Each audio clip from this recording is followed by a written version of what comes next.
Esse governo tá uma lambança tão grande, uma desorganização tão grande, que nem roubar, que é o que eles mais têm experiência em fazer ao longo das décadas, eles estão conseguindo fazer direito.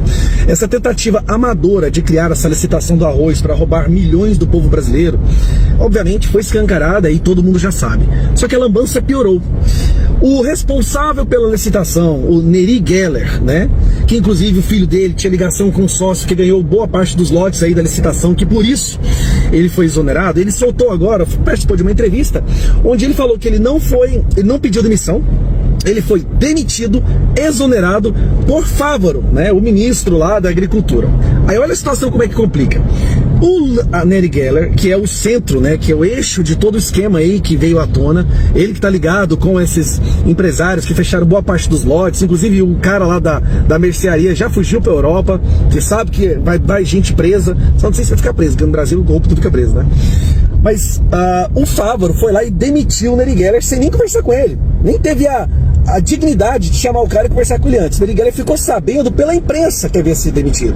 Obviamente jogaram o cara como bode expiatório, jogaram ele na fogueira para ver se diminuía o desgaste com o governo.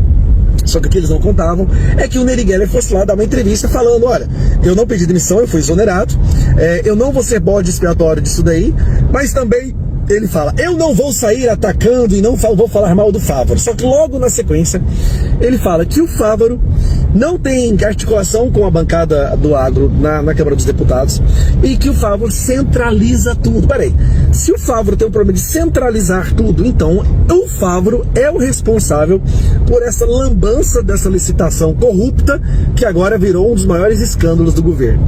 Não é à toa que se fala em Petrolão, Mensalão e agora a questão do arrozão. Com certeza tem muita coisa ainda para vir à tona, o governo já não sabe mais como fazer para evitar o desgaste, estava tentando recuperar o desgaste pela incompetência no Rio Grande do Sul.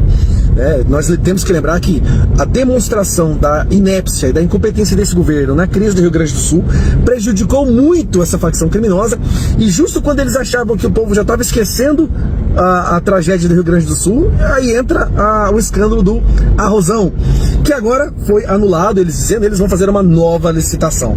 Só que agora uma licitação com os olhos do Brasil inteiro prestando atenção em quais serão as empresas. Mas ficou muito escancarado, gente, a ligação, sócio ligado ao filho do Neri Geller, o Neri Geller sendo exonerado às pressas para ver se escondem, se apagam os traços, né, os vestígios, e o Neri Geller já falando que o problema do Fávaro é que ele centraliza tudo. Cara, que lambança. Assim, é um escândalo atrás do outro. Teve a medida provisória que foi devolvida agora, que eles estavam contando com ela, porque o governo está gastando demais. Os empresários que doaram dinheiro para a campanha do Lula, porque já é um absurdo. Uma pessoa que se diz empresária, empreendedor, e dá dinheiro pro Lula, é alguém que está comprando a corda para se enforcar. Eles já abandonaram o barco e estão falando que não tem condição mais a quantidade de tributos e impostos que esse governo está impondo na população sem considerar diminuição de gastos. E agora nós temos o Lula participando de uma coletiva de imprensa, fala mais algumas asneiras, o dólar bate o recorde, passa de 5,40 e o Ibovespa caindo também. Lembrando que só esse ano o dólar aumentou 10% e o Ibovespa caiu 9%.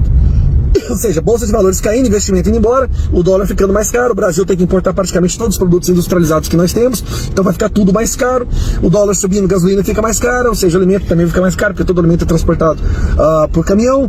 Resumindo, eles estão acelerando o processo de destruição do Brasil, o que de certa forma é bom, porque vai ser um choque grande da população, bastante para a gente poder fazer uma mobilização de resgate, e se Deus quiser, esse governo chega nem ao final do seu mandato. Sem falar que o Congresso está abandonando o governo completamente, o governo já não consegue articular, não consegue passar mais nada. As promessas, o que o governo tem feito? Ele compra deputados, alguns deputados pelo voto, compra o voto dos deputados alegando emenda, só que ele não paga.